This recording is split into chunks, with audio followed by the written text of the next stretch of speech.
سلام به همگی. حال احوالتون خوبه؟ ببینم آماده یه گزارش جمع و جور موشکافانه هستید یا نه؟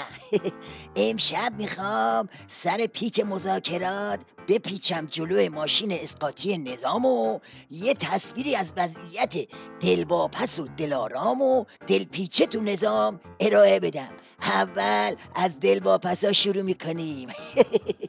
حسین شریعت مداری با بیان اینکه تیم مذاکره کننده به فرموده رهبری فرزندان انقلاب هستند و بحث خیانت وجود ندارد گفت البته میتوان سر فرزند انقلاب را گاهی اوقات کلاه گذاشت. بفرمایید.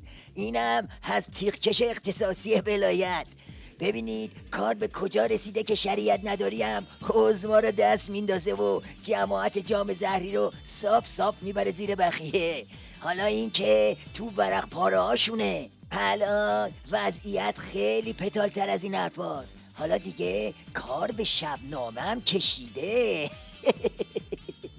سفر رئیس جمهور به اصفهان البته کم حاشیه هم نبود.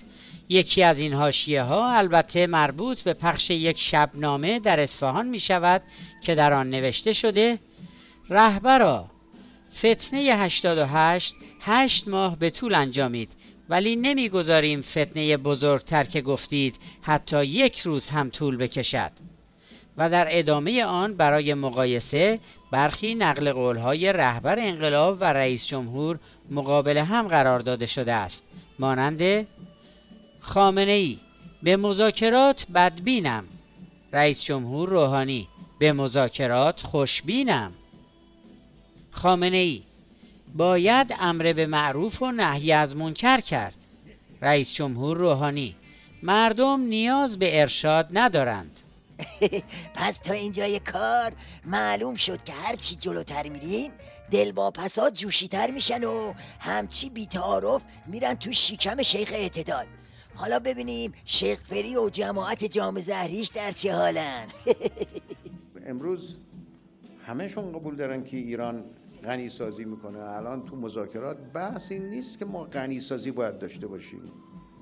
اینطور که پیداست شیخ فری این دم آخری فیتیله رو پایین کشیده و میخواد با یه ویراژ اعتدالی موج از سر بگذرونه.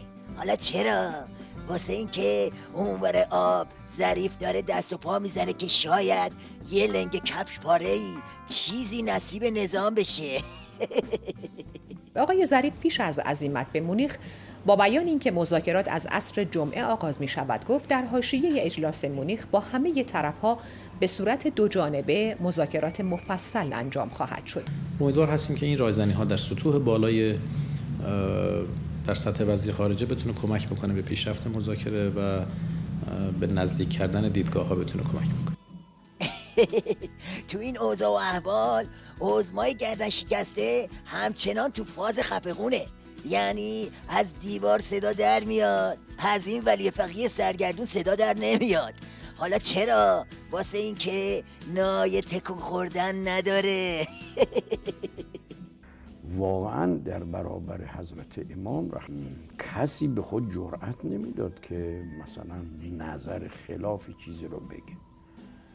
اما ما در برابر رهبر معظم انقلاب بعضی رو دیدیم که راه نیامدن. بعضیا؟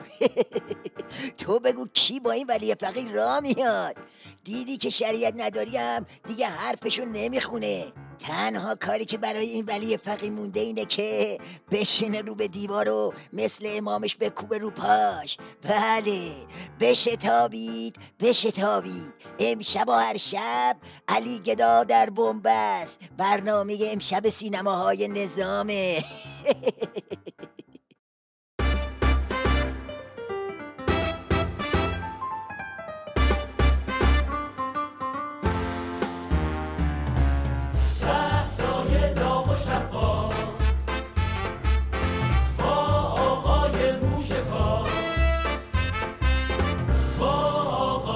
موشکافی